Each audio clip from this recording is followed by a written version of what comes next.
Welcome to another Taking a Break with Genx Jace. And I call you Boomer or Boomer 2 or Boomer 3 or Yeah, who's boomer, rational boomer, boomer two. It doesn't really matter. people in the Um, Hey Mike, how you I, doing? good. You can call me Mike. Mike's good. Mike, I call you Mike. Yeah, we're here on a Saturday afternoon. Well, I guess not Saturday afternoon, it's still about 10:30, but it'll be afternoon probably when you hear this. Yeah. But we haven't done this in a couple weeks with all the shit that's going on in the fucking world. Slow news day. I miss those fucking days. Yeah. We don't get too many slow news days. It's just how can I wake up this morning and find something that's even crazier than the day before, and somehow it fucking happens. I don't know how it's possible, but it does. Yeah, but it's like anything else, It's like, what's that old saying? Well, you haven't seen nothing yet. Hold my fucking beer. It's like, check this thing out. I mean, it's every time we think we're at the end of it's going to slow down and we're going to get here. And it's just like, fuck, what now?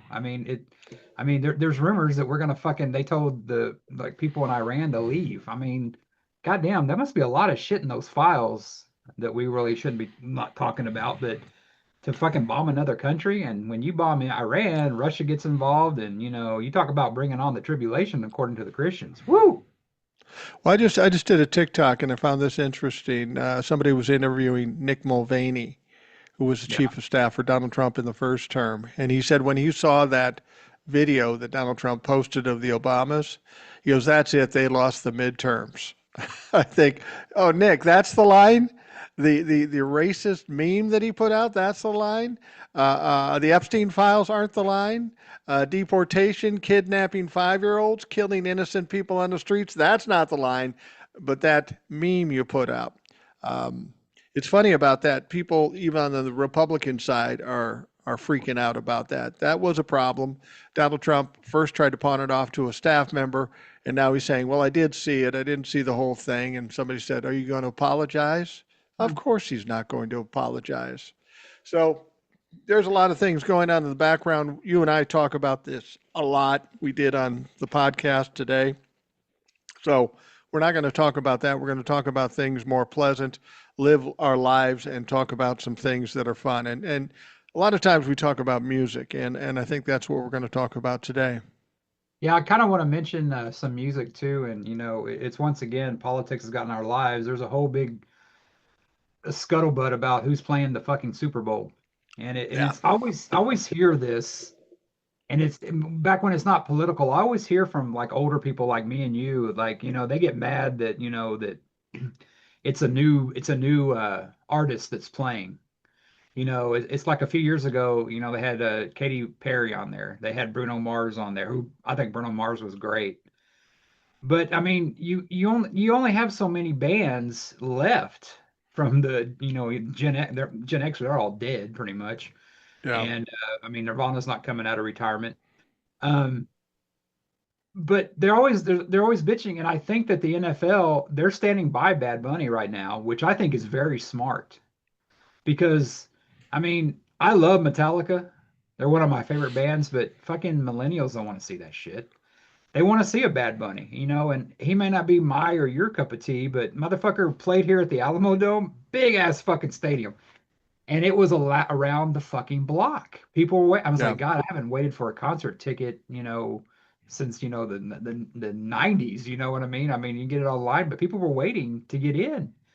And that's what it kind of reminded me of. But, he's hot right now. I mean, like you said, he's a good actor. He was in that movie, was it Train, that one with Brad Pitt? That was pretty good. Yeah. He was in with Happy Madison too. Oh, I haven't seen the new one. He was on Bullets on a Train, and he also what I kind of liked him. They were down in Puerto Rico for wrestling, and he actually wrestled. And for a celebrity, he did good. I mean, you got to know your shit to do that stuff. I mean, he of course worked with the other guys, but it tells me something about Bad Bunny that I like. He didn't back fucking down because a lot of them say, "Well, I'm not going to play now. I'm going to pull out or whatever." But I Yeah. mean, when he did the wrestling thing, he does his music, not my kind of thing, but he obviously has a work ethic. And I think he's a good example for people to follow. I mean, he loves his country, even though they say he's a foreigner or whatever, even though he's from Puerto Rico. I guess Trump Yeah. didn't have any paper towels he could throw him. But I mean, I think the guy's good, and I think the NFL is smart to say fuck you to MAGA and fucking, promote the future because, the bands we like, and I mean, most of them are dead, but Bad Bunny and people like him are the future. Yeah, I don't know anything about Bad Bunny. I don't know anything about his music, but what I see of him on TV and Saturday Night Live and interviews and that sort of thing, he does seem like a decent guy. He doesn't get pushed around, and you can say what you want about Bad Bunny, but he has like 85 million streams a month, which is far and away much more than Kid Rock does. I mean, that's the funny thing about this. You know, they're coming back with this thing. We're going to go in competition with the with the halftime show, and we're going to put something on the internet. We're going to have Kid Rock and a bunch of other fucking people I've never heard of, like it's Yeah. going to compete. I'm looking forward to the ratings because it'll be ridiculous. You know, Kid Rock is a fake redneck who tends toward pedophilia. Now, if that's who you support, that's who you support, but don't try to fucking lie to me and say you're not into that shit. Um, I probably won't watch Bad Bunny because I don't get the music, but I do appreciate he seems like a good kid and he seems to not take any bullshit. So he's got my vote. Well, the thing about it too is that every year there's a fucking controversy with this shit. A few years Yeah, ago, I think it was Snoop, Dr. Dre, and like all these rappers get up there and, play, right? And right, people were freaking out about that. You realize how big hip hop is? Hip hop's the biggest music. It's not rock anymore, it's hip hop. right. So that was a big, getter and stuff. But I'm just kind of surprised Nicki Minaj didn't join up on the the what do you call it? The Turning Points Turning Points show. But yeah, I mean Super Bowls, I mean they're fun. I mean, I honestly it's like any kind of big game. I almost enjoy it more when my team's in it, and luckily for me, I haven't had to worry about that for 30 years. 30 years ago, actually this month or in January. Yeah. But I mean, I enjoy it. I like to have a couple beers and watch the game, watch the commercials, and it's like I just can't imagine watching and just being so upset about everything. It's like they had a thing a few years ago where they did a thing for about Jesus, like Jesus is one of us, and I know some secular friends of mine that got upset about that and go, it's freedom of speech. I mean, it's like everybody can have their say. And once we realize that and we let everybody have their say about shit, I mean, don't push it down my throat, but I mean, if they want to do they want to do a fucking commercial about Jesus, let them. I mean, if that's what they believe, I mean, and then they had Ron Reagan do one about, freedom from religion. And it's like, the religious people, they wanted to have their thing, but they didn't want him to have his. And I think the Yeah. biggest tagline was like Ron Reagan, not afraid of burning in hell. And I think about my adolescence and growing up. It's like, God damn, I looked up to his father back then. I should have been looking up to him. Yeah, absolutely. Did you know that this is Bad Bunny's second appearance in the halftime show? Yeah, I think he played with somebody else, didn't he? 2020, he was on with Shakira and Jennifer Lopez. Those were the two the Boy, stars of the show. that was a nice watch. You didn't even have to turn the volume on for that fucker with those Uh, two. in my opinion, Shakira, Jennifer Lopez, very beautiful women, Yeah. not very talented. I'm not, well, Shakira's okay. Jennifer Lopez is weak at best. I remember those memes coming out when that came out, and it was like, 50-year-old in 1985, and it was like, one of the Golden Girls. It's like 50-year-old now. It's Jennifer Lopez. So I Yeah. mean, anything. I mean, people. I mean, you think about you watch the old stuff and like you watch the Ropers or, Three's Company and they show Mr. Roper. Man, he was like in his 40s. Or like Sherman Hemsley. He was like 20 years younger than Louise. I mean, it's like I don't know, but I don't know if it's science, I guess, that we're looking better. But I mean, God, 50 used to be like the end of it. And you kind of think about that before that. I mean, now you got these, the Stones are still out there in their 70s, pushing 80. So I mean, Yeah. it's I think that the NFL is smart to do this with there. I mean, it's like when they had Aerosmith play one time, and my friends were losing their shit because Spears and Justin Timberlake were there. I'm like, What's fucking wrong with that? Aerosmith has been the king of staying relevant. I mean, they jumped on Yeah. the hip hop bandwagon with Run DMC. I mean, it's like, and it's like Madonna. She always reinvents herself. It's just, I mean, you do something the same way for so long, you get boring. So, I think the NFL's going younger. I'll listen to it. I mean, I remember Maroon 5 played a couple years ago. They were talking about how awful it was. I like Maroon 5. I mean, I don't go to their concerts, but I'll listen to their songs. I mean, not bad. Yeah. Yeah, some of them are good. We of course have to talk about the greatest halftime show in the history of the halftimes.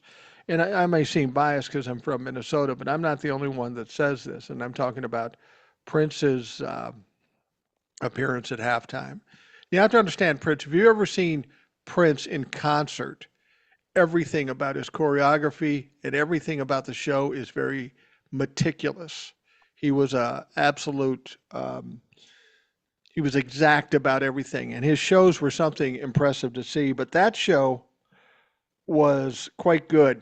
I remember hearing a story. Somebody was talking about the producer of the show or something, and they said just before Prince was coming on that it started to rain, and the producer was worried. And so he went to Prince and he said, "Listen, man, it's raining. You want us to do anything?" And Prince looked at him. He goes, "Can you make it rain more?" He didn't give a shit that it was raining. It set the tone for Purple Rain and all the stuff. But if you saw that performance, it was pretty incredible. Whether you like Prince or not, you had to be impressed by what went down that particular day. That's what Prince was known for, putting on epic shows. Well, they rank that better, but I think one that I really liked was 1993, and it's for obvious reasons. I mean, one of my teams was in it, but that's Michael Jackson. I thought he was pretty good too. Yeah, I thought Michael Jackson would have been a good show. That was 1993. Whitney Houston too. Whitney Houston was pretty good too. That woman could sing. And Oh also, yeah, one I was talking about was about 4 years ago. It was a Dr. Dre, Snoop, and Eminem. And I always liked Eminem. It's not really. I think Eminem gives white people an excuse to listen to hip hop sometimes because I got a lot of my friends that listen to hip hop in high school, and I mean they listen to NWA, and it's like God, you know what I mean? But it's just something with Eminem that he kind of bridges the gap between them, and like I said, it's not my type thing. I like Snoop Dogg and I like Dr. Dre, but once again, hip hop's the biggest thing in the world. So the NFL's got something over baseball and basketball that a lot of people don't talk about. When you have a World Series, it can go 7 games. And I love baseball, but my God, it's hard for me to watch to really be invested. Basketball's the same way. Football, you're one and fucking done. And I think that's why football is the most popular because America and the world, it's becoming more of a world sport. We don't have long attention spans. So you can sit there and watch that happen because you think about somebody like Tom Brady, he probably wouldn't have as many rings if he played baseball or football or basketball. Yeah, you have the Bill Russells back then when they didn't have any competition with the Celtics. But now, I mean, football, I mean, we haven't had somebody repeat the NFL. I mean, when was the last time? Was it the Patriots that did it or the Kansas City? I mean, I can't remember. But it's just, football is just, it's America's game. It's no longer baseball because we have short attention spans and people like violence. I mean, UFC boxing, I mean, it's always popular. So, I mean, that's why football is king and it will always be king. And they're very smart by sticking to the youth. if you ever want to see something interesting and hysterical, go to YouTube and look up the very first Super Bowl halftime show. And it's a bunch of cheerleaders in their 60s era cheerleading outfits doing some chicken dance. And, Yeah. and that was it. That was the whole thing. And then we get later on, way back in the old days when I was a kid, 1972. You know who the feature artist at the halftime show was? No, but I know that was a good year. Ella Fitzgerald.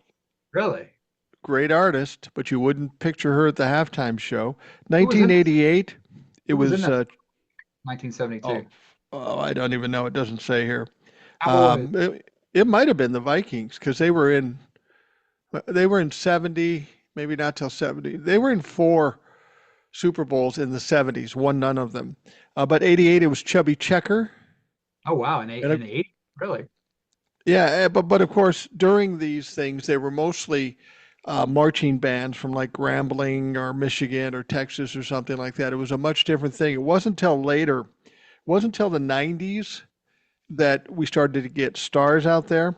But interesting, 1990, the start of this whole era of these stars, 1990, there was a guy named Pete Fountain who was a flautist. He played the flute. He was a All right. very famous flautist, but Doug Kershaw, who was a country singer, and Irma Thomas, who was an R&B singer. I think she was with Rufus and all that stuff. But that was interesting. And then immediately after that, New Kids on the Block. And that's when it set it off. Well, I think that the 80s inspired that with all those We Are the World, and music became bigger. I mean, it's always been big, but it became more global in like the 80s, to where, like, you had USA for Africa, all that stuff for these artists. And of course, people realizing, hey, we can make some money off this. Because I think the Super Bowl, I mean, it was probably for a long time, like kind of modeled after, college football halftime shows, just a marching band. Or, I Yeah. mean, I went up to Ohio to watch the Texas Ohio State game. It was fucking amazing, the Ohio State game. I mean, the Ohio State marching team. I mean, they did stuff. And I mean, it's like, you've seen some of these bands, and they'll sit there and they'll play popular songs. Like they played a Metallica song, and they were playing the melody, and I was like, I know that fucking song. You know what I mean? And you hear it, but when you're watching on TV, it's different. But I think, I don't know who came up with that idea. So New Kids really the first kind of pop band that really. That's what I'm seeing. Yeah. And then from there, it went to 93 was Michael Jackson, 92 Gloria Estefan. Uh, but in 95, there was Tony Bennett, Patti LaBelle, Arturo Sandoval, and the Miami Sound Machine, which of course was Gloria Estefan. 95, 97, but 95, yeah. 95, that was probably took place in San Francisco was probably in that one, right? That's the one that they had that one off that they beat Dallas. I think that was 95. Yeah. They were, I think it was San. That it would make sense that it was San Francisco because Tony Bennett was there. I left my heart in San Francisco and all that stuff. 97, with 96 was Diana Ross. 97, this would have been a good one. Blues Brothers, James Brown, and ZZ Top. Oh, okay. John Goodman was the one of the Blues Brothers. Kind of hard to bring John Belushi back. That would have been a hell of a show. Yeah, yeah, no shit, no shit. But it's kind of like TV news that when they finally realized there could be some money made by putting on a hell of a halftime show, they kicked it up a notch. And into the 2000s, it really got crazy. And um, the recent era, 2011 to 2025, we've had everything from Rihanna to The Weeknd, Lady Gaga, who I actually like. Lady Gaga is one of those people. When I first heard she came out, I got, who is this fucking? I can't. I know I'm not gonna like this bitch. And then when I heard her sing, do a duet with Tony Bennett and some other things, I go, she might be crazy, but this woman is fucking good. Yeah, I don't watch the Grammys, but I kind of saw that they did I'm not a big, I don't really like new music, but I do like Post Malone a little bit because the guy can sing, and they did a tribute to Ozzy and Ace Frehley and all like the kind of ones that lost, but it showed her, and she was wearing a fucking bird cage on her head. I mean, it's like, it's like, I don't know, it's like when I saw an interview with Alice Cooper one time. Alice Cooper, he's the one that kind of started all this stuff that Kiss took over and all that stuff. But he said he saw Kiss like in the early 70s, and said, "Man, all these guys need is a gimmick." So I mean, it's a lot of times is that sometimes the fashion outdoes the music, but you've always got to be able to back it up, because you can talk about, Alice Cooper, you can talk about Kiss that have that look. They've still sold millions of albums. That doesn't do that. Lady Gaga's the same way. She's a crazy chick, but I want to say bitch because I like her. The woman is talented. She's really talented. Her Joanne album that came out a few years ago, I just love that album. I thought it was great. It was like one of the last albums I actually purchased, but because everything's streaming now. But yeah, she's awesome. She's somebody that there's not too many more bands that I want to see live. I'm going to go see Iron Maiden again, and I'm seeing AC/DC this year. But I will see, I will pay to see Metallica and I will pay to see Lady Gaga. But I just, or the Black Crows too. But there's very few. I'm getting very selective in my old age that what I want to go to do because Mike, going to a fucking concert is a lot of fucking work, man. It's just got to It's park. a lot of work. You know, one of the things that I found about Lady Gaga that got me to like her before she was a big star, she came to Minneapolis, some radio station, Snowball or something like that. And there was this little girl that was the daughter of a friend of ours. She was very shy. She may have been bullied a little bit, but she was super fucking smart. Hmm. And she figured, and there was a chance to meet Lady Gaga before the show and just meet with her for a meet and greet, like that. And somehow she figured out how to game the phone, so she won, Oh and wow, she won, and she got to sit with Lady Gaga. And nice. presumably it was going to be, hi, how you doing? Thanks for being a fan, hug and a kiss, and then go away. But this girl had some trouble with bullying, and she had, she was um, there was she was just very shy and very kind of odd at that point. Lady Gaga sat with her for 2.5 hours and talked to this girl. Really? And I thought, now here's somebody who actually gives a shit, which is rare enough to find in the world at large, but let alone the music business. So I had a lot of respect for her at that point. It told me that she's, as the kids would say, one of the real ones. Yeah. Um, but then when I heard her sing, when she came out with the meat suit and all that stuff, I go, oh, for fuck's sake, who wants to hear this shit? And then I heard her do a duet with Tony Bennett, and I go, God damn it, she's really good. She's really fucking good. What do you Yeah. think is the most controversial, other than this year with Bad Bunny? What do you think was one of the most controversial halftime shows? The one of the most uncontroversial ones was Katy Perry because Why was Katy Perry? That's not the one I'm thinking of, but why would you say she was controversial? because Right came out with a lot of, and I was, still kind of, I don't know if I was in that, but I was still kind of listening to it. She came out to where it triggered a lot of the right to where it was biblical because her parents are religious and she's not. But Right. she wrote on some kind of tiger, like hear my tiger and watch me roar. But they were liking this to what the Revelation thing about the woman on the beast or something like that.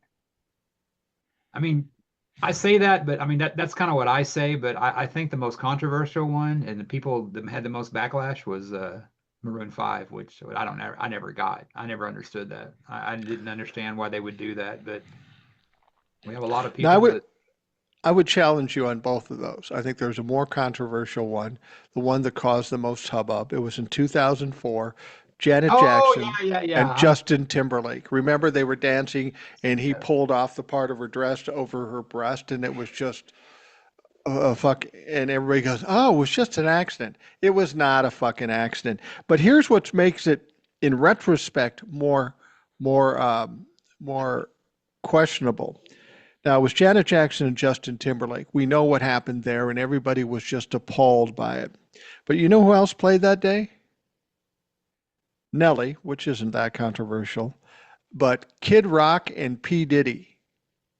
P. Diddy was there that year. Ironic that he would be at that halftime where Janet Jackson's breast is exposed. You know why that happened, right? This was the height of the Bush term, Yeah, and around that time, I worked for a company called Clear Channel, which put out Rush Limbaugh. They put out, Premier Radio, Jim Rome at the time, and a lot of them. And Clear Channel owned all these radio stations, and they pretty much, well, you know the story about Clear Channel. They pretty much did that thing to where they pretty much killed local DJs. They would have one right. guy, I think one of them was Kid Craddock was one of them, and where they would have it like, they got it now here in San Antonio where the guy's out of Oklahoma, but they have it down here. But they would do that. They saw it worked with a Rush Limbaugh that he could, be there for 3, 4 hours a day and you get national attention. But Clear Channel was real conservative and they were real, I mean, they pretty much, put, Hannity and all those guys on there. They're not quite as big as they used to be because they sold a lot of their assets, but they were buddy buddy with Bush at the time. And they did something after 9/11 is they put out a list of songs that they didn't deem appropriate to pay. Like, after 9/11, like Bodies Hit the Floor, different ones. It was a lot of it was Christian nationalism masquerading as that they would do that to where they would do a lot of that stuff. And those were the people that were the biggest upset about it. They were the ones that pretty much like what they did to the Dixie Chicks. I mean, you look at what they did, it's fails in comparison to what Trump said. I Yeah. mean, he pretty much was across, it was like, well, they're across seas and they did all this stuff. He was across fucking seas and said he believed Putin more than his own people. So it's like those people, and I remember seeing the Dixie Chicks when that happened and thinking, well, they shouldn't have probably said that, but they got doxxed and they went after kids. And it's like, I think, that was the era we were living in. And I think a lot of conservatives miss that era. They want that era to where, we can tell people what to do as long as we don't have to follow them. But I think that stuff with the why they did that on the why he tore her thing off on that, I don't know. I don't know why he did that. I mean, it didn't. I mean, both stars are big. They really went after the freaking. They went after some of the local affiliate stations and like fined them like money that they were not even their fucking fault. It was a Yeah. national. And but that's how overreach with the government went. But it was that Christian nationalism that was big during the Bush era. Yeah, it was. No one could tell me it wasn't intentional. That stuff is practiced over and over and over again. It was intentional. It was intentional to be sensational, and I guess it was at the time. But it's amazing how different times are. You talked about the Dixie Chicks, and all they did is speak out against George W. Bush.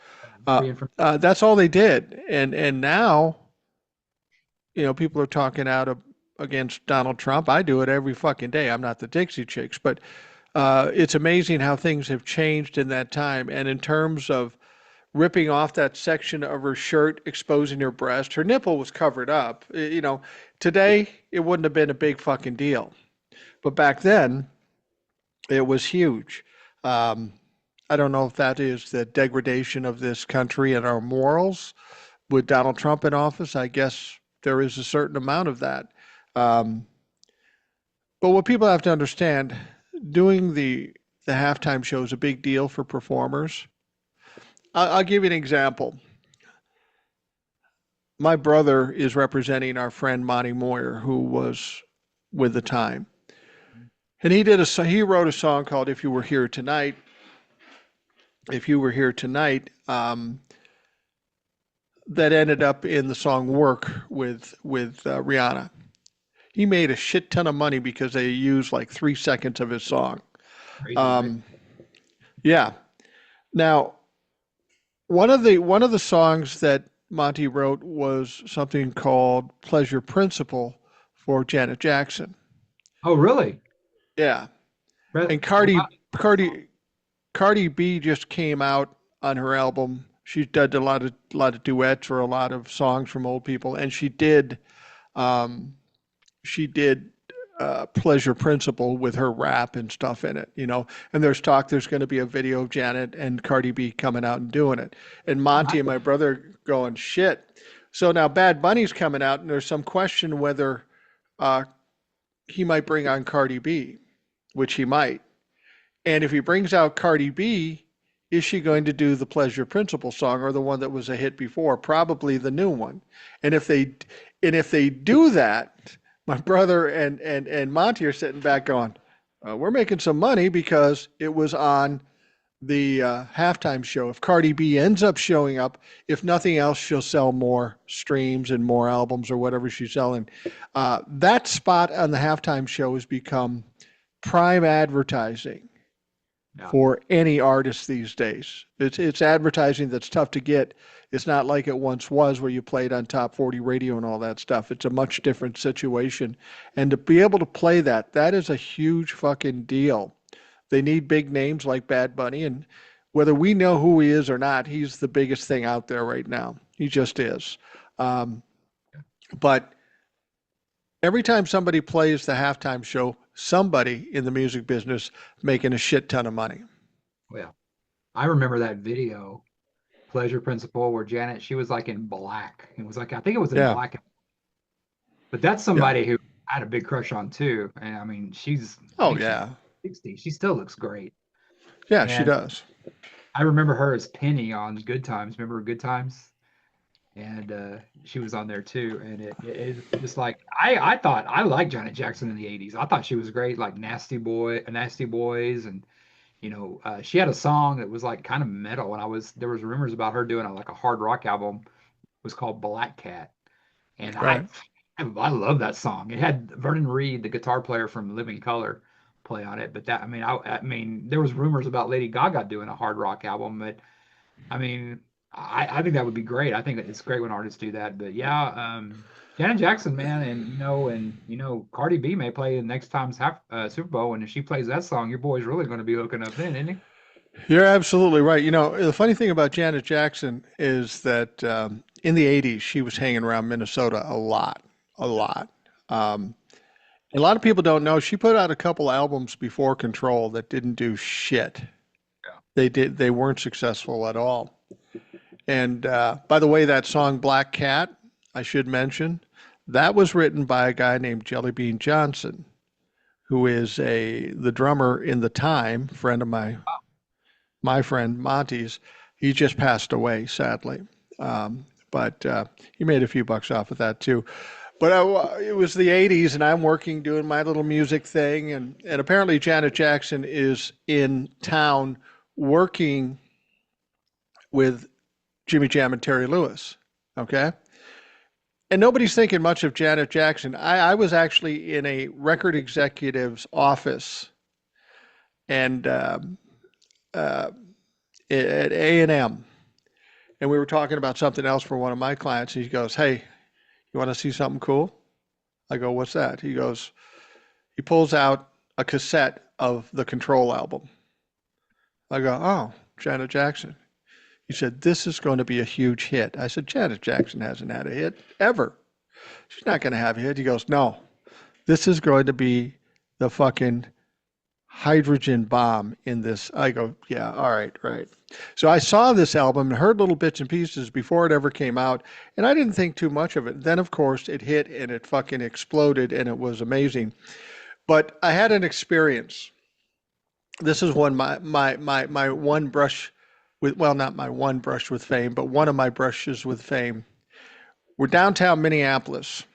I have a studio. I'm out with a few friends, my brother and maybe somebody else, and we're walking through a place called the City Center. At the time, it was a lot of stores in the city center and stuff. And I'm walking along, not paying attention, and I run into somebody. I mean, face to face, I run into him, and then I go, "Well, I'm sorry," and I push back and held them there for a second. It's fucking Janet Jackson. I ran right into Janet Oh wow, Jackson. So Janet and I we have been intimate for like 3 seconds. But when I just said, "Excuse me," and she went away, and my brother goes, "You know who that fucking was?" I go, "No." Is that was Janet motherfucking Jackson? I go, "Shit." Had an opportunity to talk to her and just let it go. that's crazy because I remember in 1982 when nobody was talking about Janet Jackson, they were talking about Michael because Thriller was Yeah, out. I didn't know her right. debut album. Looking it up here, it came out. I remember, like she had a couple before Control, but God, listen to this. What have you done for me lately? Nasty. Think of you. Control. Let's wait a while. The Pleasure Principle. Funny how time flies when you're having fun. Dude, I mean, that is freaking like nasty. That was a big hit. That was the one where she had Paula Abdul in the video with her, but Yeah. it was like the way they made the sound was something to do with spoons or something. The way it sounded. I mean, yeah, that was a good song, but yeah, I Well, mean, yeah, yeah. There Wow. was one song that Jimmy and Terry got sued over on that album. And if you ever listen to it, think about it. Let's Wait a While. Yeah, I know that song. And and I'm not musically inclined or anything, but I'll try to give you a sense. The song starts out this way. Da da da da da da da da da da da da. Now, every time I heard that intro to that song, I wouldn't think of Janet Jackson. I would think of taking me back to Memphis, back to my Daisy Jane. It was an America song. And it Oh, was stolen, flat out fucking stolen. And I believe America sued them and they worked it out and made some money. Great song. A different song than Daisy Jane, but but it was pretty much on track to be exactly Daisy Jane, at least in the beginning part of it. And that's when people started pushing back against people stealing riffs or stealing melodies and that sort of thing.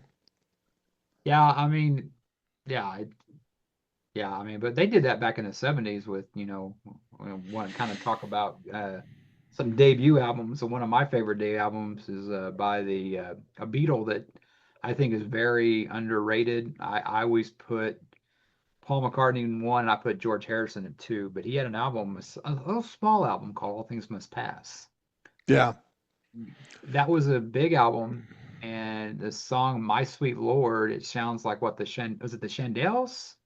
He's so I fine think or whatever that they ripped. The Shondells, it was allegedly stolen from, and I never even heard how they compared, but I think he lost that case too. I think he had to pay him. Oh, I can hear it. I can hear it, but it's like anything. It's like Keith Richards. I saw him in an interview one time that said that there's like one big song and we all borrow from it Pretty because much. that happened like a few years ago with who's that Robin Thicke when he ripped off was it Isley Brothers, No, Marvin Gaye. Marvin Gaye. Well, that video also ended his marriage. Well, his Yeah, wife was a dude, and yeah. Mayor, but it's like I like some of that. Like I can listen to some hip hop when I hear it. Like Tone Loc, ripped off, or sampled, Van Halen and also Kiss. But I always thought that Robin Thicke song, he should have been sued for ruining that melody because that was one of the worst songs of all time. That song was just horrid. But yeah, My Sweet Lord, All Things Must Pass was George Harrison's debut album, and that's like one of my favorites. And what we're going to kind of talk about now is, debut albums. Sometimes it's funny how a debut album can make or break you. I mean, sometimes your debut album doesn't do nothing. Sometimes it's the next album. But Well, there were a lot of great debut albums, and one of the ones I wanted to bring up was Van Halen, yes, and it was titled Van Halen. And uh, there were a few hits on that fucking thing. There was Jump, a few. Panama, and Ice Hot Cream, for Teacher. which is an old That's a blues ice cream song, Ice Cream Man. Yeah, Ice Cream Man too. Yeah. Um, no, wait, Yeah, I'm not seeing Ice Cream Man on there. Top Jimmy. no, Wait, that's not Good Girl Got Bad. it's House of 1980. Pain. What's That's not that? their debut album. No, their debut album. No, you're looking at 1984. Their Oh, debut that album. was. Their debut album came out in 1978. It had "Running with the Oh, Devil," "Janie's Crying." Yeah, that yep. actually 1984 is when I fucking discovered them because I was like 12 years old. But no, they came out in the 70s. They came out with "Running with the Devil," That's uh, right. Yeah. "He's Crying," "Ain't Talking About Love," "Ice Cream Man." There's a song on there that it's a deep Van Halen track, but it's I think one of their best ones. I think it's one of David Lee Roth's best sing songs. It's called "Little Dreamer." I mean, that is like just a fucking great. I mean, everything about that album. I mean, their version of "You Really Got Me" when they're doing "Running with the Devil" and it goes into Eruption, and then it goes into "You Really Got Me," the Kinks. I mean, that is like just amazing. I mean, I like the Kinks, but man, nobody did cover. Van Halen did a lot of covers in their career, but "You Really Got Me," dude. That song, 40, 50, close to 50 years later, that song still kicks ass. Well, yeah. And the thing about it is whenever I hear "Running for the Devil" or "Renegade," it brings back Six. uh, a very well, Renegade was Styx, right? Sticks. A- a- And Running with the Devil was Van Halen. Correct. Okay, those two songs remind me of a moment in time, and I don't even know, they may have been out a while, or I don't remember. But when I was starting my radio career, I'm in my teens around that time, and I spent a short time as a DJ in a roller rink. Now, Yeah. here's the fucked up thing: I couldn't roller skate, Me either. but I got to tell you, when you're 17 years old and you come out of nowhere and work at a roller rink as a DJ, you get some girls. Yeah, And you he, get well, some. here's the deal. I'm laying in bed one day. I'm 16, 17 years old, and my mom comes in. And he goes, "You need to get a fucking job." And I go, "I don't want a job. I'm fine." And so I'm sitting there and I'm going, "I don't want to work." And I'm training to be in radio, and I'm working a little bit in radio through my school and stuff. And I go, "What could I fucking do?" So I got the yellow pages back when we had yellow pages, and I looked up roller skating rinks. And what I did was I started at the top and I called every roller rink and I said, "Hey, I hear you're looking for a DJ." And they go, "Nope, hang up on me." Nope. About the seventh one in, they go, "Yeah, we could use a DJ." Now I had to drive 30 miles to go to this fucking cheapskate roller rink in Cottage Grove, but I said, "Cool." And I got a shitty car that's barely making it. And so I go down there and I say, "Yeah, I want to be a DJ." And they say, "Do you have any experience being a roller skating rink DJ?" And I go, "No, but I've been on the radio and a little bit here and there, and I can talk." And they were desperate, so they hired me. So what happens is I take this job. I immediately become popular, not because I'm incredibly good looking or have a great personality, but I'm a What's 17 or 18 year old boy coming from someplace else that nobody's ever known. So by virtue of being new and being able to do the DJ thing, I had all these girls taking me under the wing, they're teaching me how to fucking skate. And so I love that era. It was fantastic. It didn't last because I ended up getting a job in Arizona and I took off. But those songs, Renegade and Running with the Devil, were played all the time, and people were just going fucking nuts about it. Well, you think about it, Mike. There's probably another kind of club you could have worked in as a DJ. You might have played Rock Candy by Montrose, but you would have split the tips with the girls. Well, Just that's saying. true, but I was underage, so that wasn't going to happen. And Whatever, dude, nobody cared. well, that's true. Back in the day, I always tell my kids, I remember going to strip joints when I was 17 years old. Nobody asked me. I looked old enough. They just let me in. I went into liquor stores. Much different world than it is today. Thankfully, my kids didn't have the freedom I did because it would have been very fucking. Um, Yeah, well, I back would then have it was been. 18 though. I mean, it was like I know that around in the late 80s here in Texas that it was like 18 to a while and then they moved it to 21. It's like, yeah, you can get in the service and you can vote, but you can't drink a beer.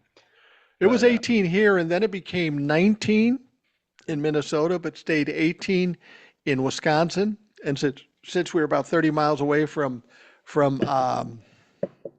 Hudson, Wisconsin, imagine this: 7 or 18-year-old boys getting in a car, driving 35 miles to another state, getting hammered out of our minds, and then driving back.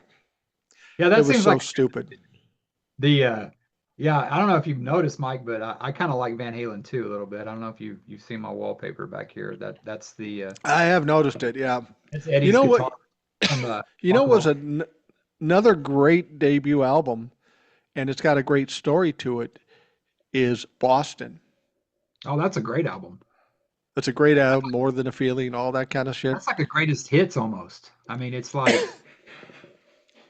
all those songs on there, but that's back when musicians. I mean, a lot of times in the 80s, you had a lot of people mail stuff in that you had a lot of filler. Back then, I mean, you look at, an album, I know it's not a debut, but you look at an album like Rumors.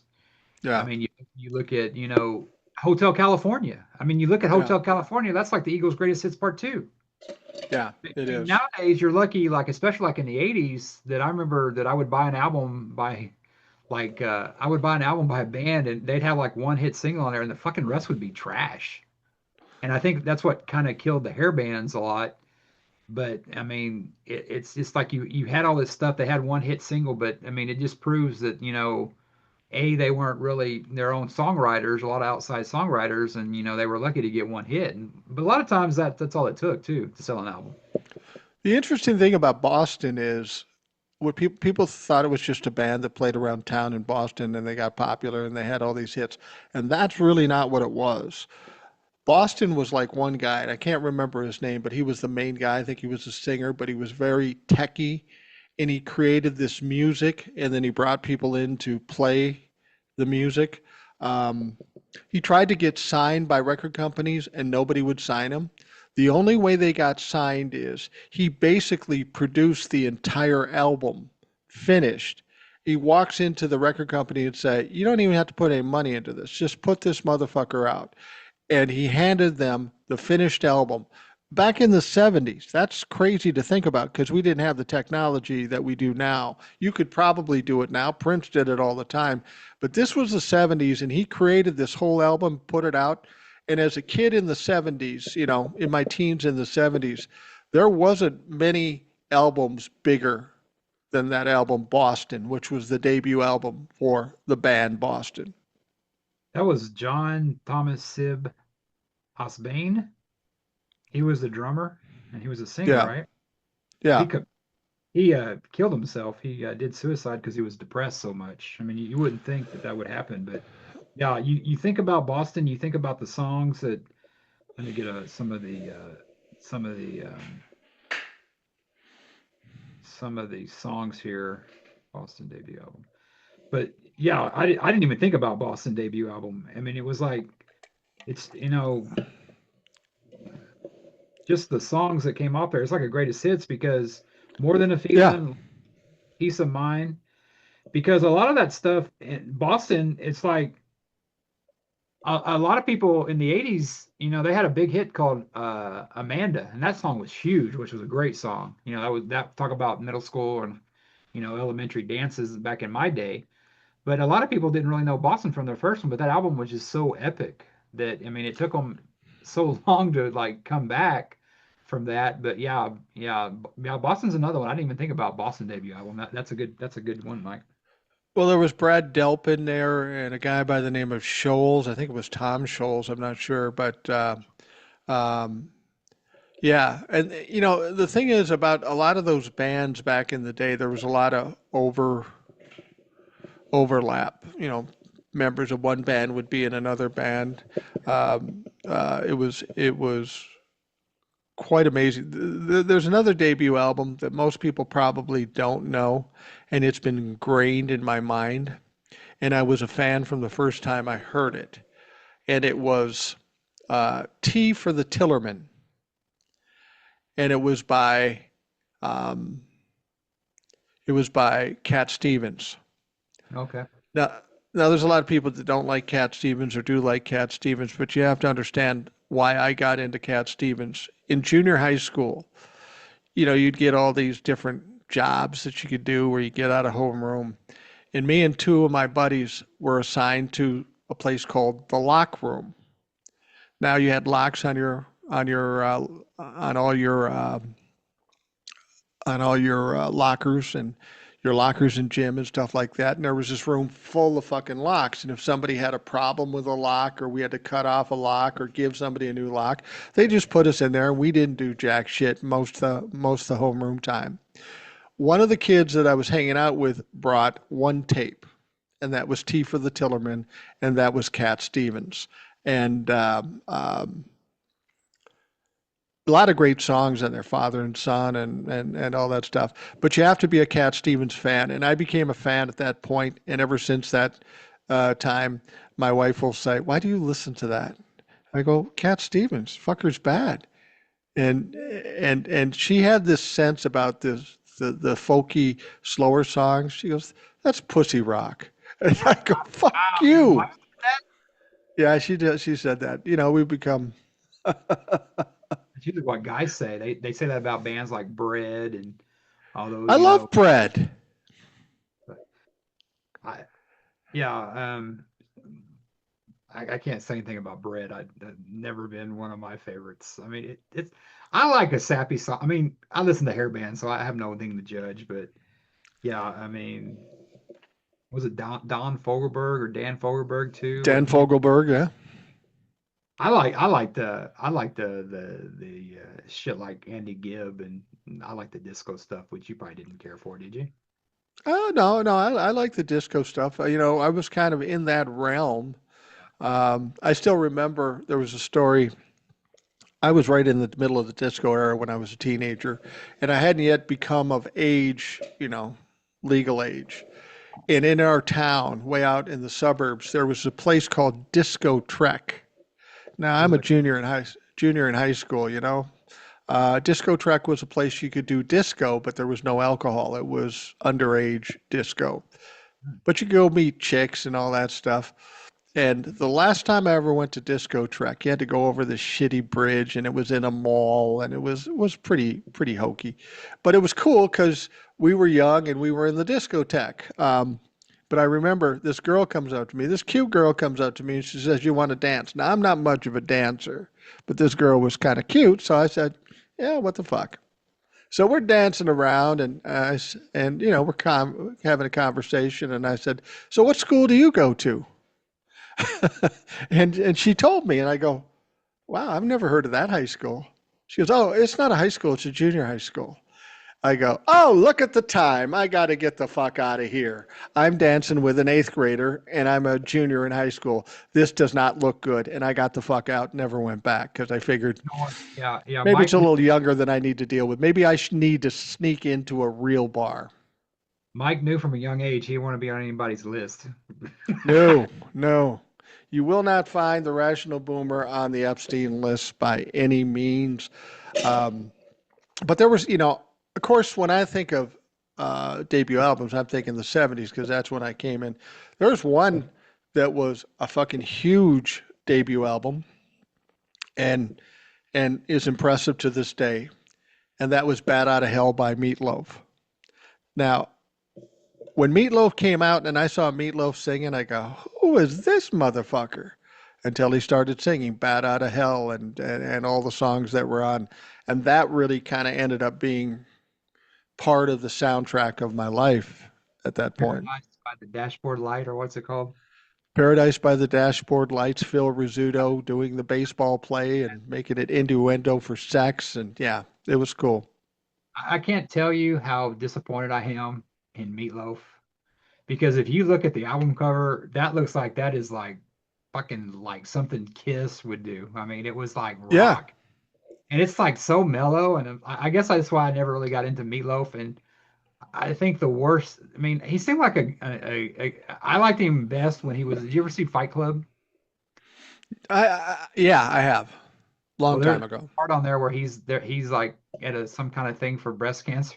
And Meatloaf playing this guy. And he's got like these enormous breasts, and he's hugging Edward. I mean, you had to see it. But Yeah, Meatloaf, no, two out of what was that? What's that song he came out? I would do anything. I mean, that fucking song, you could not escape that in the early '90s. That song was fucking everywhere. But it I would took him. do anything for love, just not that. Yeah, it's like Boss. He's like another Boston. It took him forever to kind of come back, but he that was the kind of a thing because I would look at I would look at that album cover and I'm going, man, he's kind of mellow for that Bat Out of Hell. 'Cause that's a pretty cool album cover. When I think album covers, that's the one I think of. But Yeah. hey, Well, one of my go go ahead. ahead. Now go ahead. You're talking about Meatloaf. I was gonna say Yeah, that kind of talking about how mellow that is. One of my favorites is kind of what invented a genre. Is that a genre or genre? It genre. is 2 years older than me, but it's still one of my favorite albums. And it's Black Sabbath's debut album. I mean, it Yeah. came out in 1970. They recorded this in like 2 or 3, I think it was like 2 or 3 weeks. It was recorded in like October and it was released October '69, and then it was released in February. And, it's like you talk about these Bostons and these Meatloafs that take all these years. I mean, they would put these albums out and these bands. I mean, everybody thinks of Black Sabbath, but they had another album out that year, Paranoid, which, Right. Paranoid came out. Right. it's like that's what these bands did back then. Because I know Kiss did it. Like they took them like 3 albums, and what got them was the live album to do it. But you would put an album out maybe three times a year, and you would tour behind that in a couple months to do that to make money. But Right, yeah, Black right. Sabbath pretty much invented metal, and the artwork is really it's I don't know if you've seen it, but it's creepy as fuck. Yeah, yeah. That's. I College was and never rock. into Black Sabbath at first. I heard all the songs. I thought this is weird, but you got to admit it's iconic. You know what else in the mid to late '70s? Two things happened. Punk rock. Yeah. Ugh. We had the Ramones with their first album, and then the Sex Pistols, Nevermind the Bollocks. Yeah. I never got punk rock. I never understood it. It was, they acknowledged they didn't know what they were doing. They were just up there making noise. And I don't understand how you can call those albums iconic because I don't get it. But obviously, they have a place in history that is hard to shake. I mean, a lot of people love those artists, and I give them the respect for liking what you like. A lot of people say that Black Sabbath album's like kind of the beginning of metal, but to me, and I'm wearing their shirt right now, not the debut album, it's number two, but that's Zeppelin. That came Yeah. out in 1969, produced by Jimmy Page. It recorded in just 36 hours. Wow. Some of the That songs, that some of them were covers, of course. Good Times, Bad Times, Babe, I'm Gonna Leave You, You Shook Me, Dazed and Confused, which is you ever want to get fucking high and listen to music, that's the song to listen to. Communication Breakdown, which is like probably I don't know. A lot of people talk about Sabbath, but that's pretty hard rocking too. I mean, that's fast and everything. So a lot of people credit Black Sabbath, but I would give Led Zeppelin kind of the more. I mean, they were real heavy blues. 36 hours, Mike, for one of the most that's iconic albums. It's crazy. have haven't seen people produce music. That is a crazy short time. You can spend 36 hours on one fucking song. I've seen them do it before. Yeah, but I think, we talked about Van Halen and we talked about that. I think my all-time favorite debut album. Everybody talks about how grunge killed hair metal. I don't believe, I mean, I think it didn't help, but I think the greatest, you can call it um, the greatest hair metal band or hair metal debut album. And when that came out, it changed everything because I remember hearing this. This album came out, I was in high school, and I remember I was 15, and that's when they were putting that little sticker on there about the, Yeah. parental advice. Tipper Gore and her buddies were bored. And I went out there and I bought it. And are you 18? Yeah. And I was like 15, 1987. But to me, hair metal died when this album came out because it's the greatest hair metal album of all time. That's Appetite for Destruction. Who's that? Guns N' I don't. Roses. You Okay. know, okay, Guns N' Roses, Appetite for Destruction. Welcome to the Jungle. You still hear it today. Paradise City. You still hear it today. That thing is what killed hair metal because there no other band could compete with that. That album through and through, it's still the greatest to me debut album in, metal history. But all other bands, I mean, and after that came out 87, it was released in like 86, and it was still on the charts 4 years later. But then Yeah. again, they didn't do anything next until the early 90s and they fell apart. So I think that's the greatest debut album because there's not a throwaway on there. But they did this thing, a lot of them, they did this thing with acoustics guitar, which wasn't really popular in the late 80s. They did a song called Patience, which was huge. And they were real. They were kind of like what the Stones were.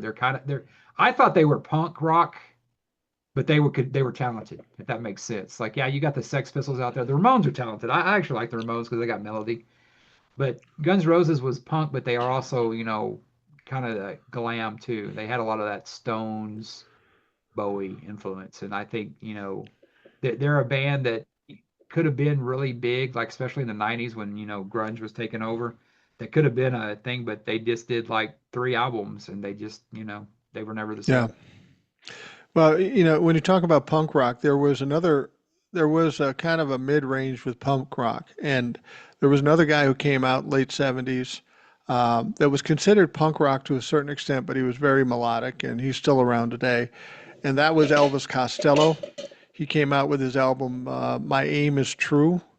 That was 1977, and I never liked him at first because I was a big Elvis fan.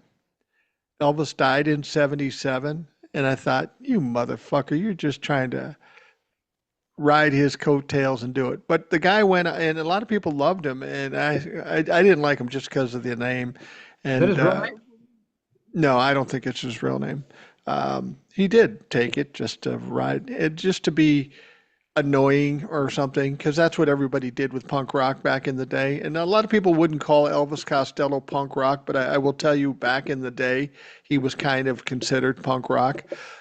As we're coming to the end here, you got to mention hip hop. You talked about hip hop being the biggest, and one of the biggest hip hop debut albums has to be Licensed to Ill by the Beastie Boys.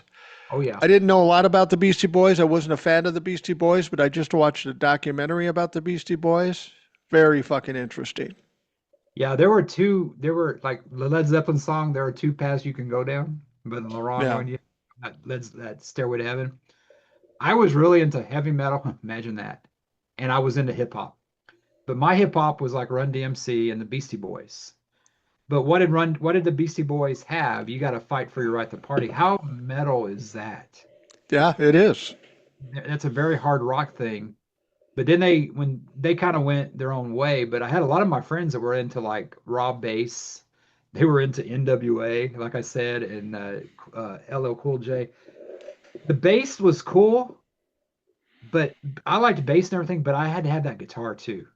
I had Yeah. to have guitar and melody and stuff like that. And I did like, Run DMC. I did like a lot of that stuff. I was a big Run DMC fan for a long time. Oh, yeah. But yeah, License to Ill. And I had a run-in actually with one of the Beastie Boys. I think it's the guy that died. I was here back in the late 80s when we used to go to these things called malls. You remember those places, Mike? I do. One of them, I think one of them died. He had like some kind of mouth cancer, I guess, from like, he got some kind of thing and he died. And they're like my age. Well, they were shooting a movie here and it was like a big deal. It's like, oh, so and so, they're shooting a movie. And of course, all these older folks are around me. It's like, oh, so and so from the Beastie Boys. And of course, my mom and somebody goes, who the fucking Beastie Boys? I go, you know who the fucking Beastie Boys are? I mean, it was like when they come out there, it's like your mom threw away your best porno mag. I mean, it Yeah. was just about fucking being a teenager. You got to fight for your right to party. And it's like that old saying, never forget the Beastie Boys fought for your right to fucking party. Don't let them down. But yeah, the Beastie Boys had a good hit because they when they went to the 90s, they got all kind of grungy and stuff like that. And I like a lot of their shit. But I mean, like I said, I chose more rock than I did hip hop because I don't know. I like that bass and stuff like that, but I like it when it's accompanied by guitars. I mean, when a fast guitar or a heavy guitar, that's just my shit. That's just the shit I like. If there's going to be a song I like, it has to involve a melody, and I have to like the melody. The Beastie Boys, they came out in the mid to late 80s. I was in my mid to late 20s. I was Yeah. married. I had a kid. I really wasn't listening to music as much as I did when I was younger in the 70s and early 80s. But I can appreciate they had huge hits and they become kind of iconic in retrospect. And that's the thing about these debut albums we're talking about. These people that ended up being big stars um, started out with these huge debut albums, and they really set the tone for where they ended up. And just two more I want to mention I know we're about to get to the end of this, but it's two albums that kind of bookmark kind of my life. This is what I remember my mom listening to. It's the Eagles debut album, Take It Easy, Yeah, yeah, and Peaceful Feeling.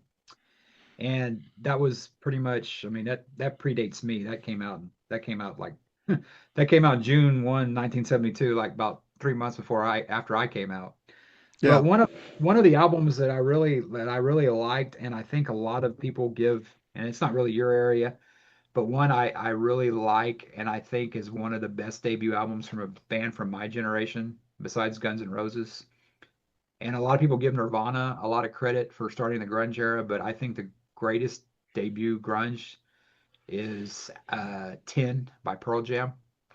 Oh I yeah, mean, they came out with Alive and they came out with Jeremy. I mean, they were talking about school shootings back then. I mean, right.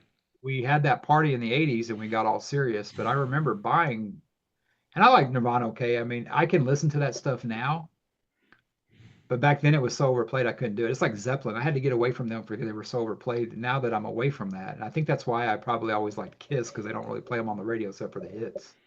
Yeah, But Pearl Jam, I think, is probably from my generation an album that I got before it got real popular. And I just remember thinking, I mean, it's just, I mean, I don't think there's a bad song on there. I mean, like Jeremy, I mean, it talks about school shootings. And you know what's fucking sad about it? I'm gonna get a little political here. They were talking about that shit, and my generation was Gen X.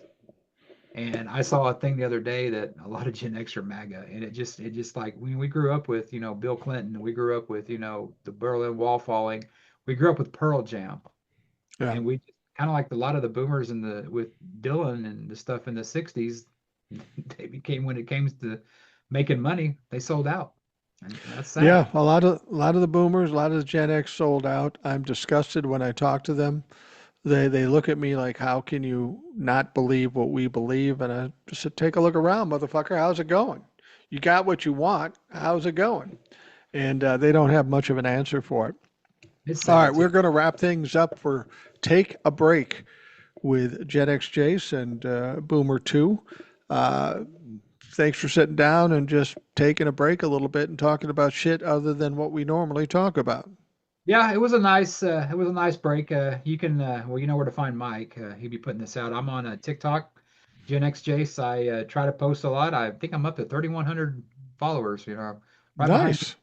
Tom Powell. I'm almost there. I'm running a good race, but a lot of it, I don't really have the scantily clad. I did say something about Kelly Cuomo, the girl on what was it what was that what was that show? The real pretty blonde that was on with Kaylee Sheldon Kuko, Kaylee Cooper. Kuko, Yeah, I Kuko said or something about she was talking Big about John, Bang. and I said something nice about her. I tell you what, I got 20 of those women following me now. So, hey, man, I mean, if you're the real one out there, hit me up, man. I'm still single, so yeah. But TikTok, I mean, it's still there. I mean, I haven't really, like you said, I haven't really seen anything.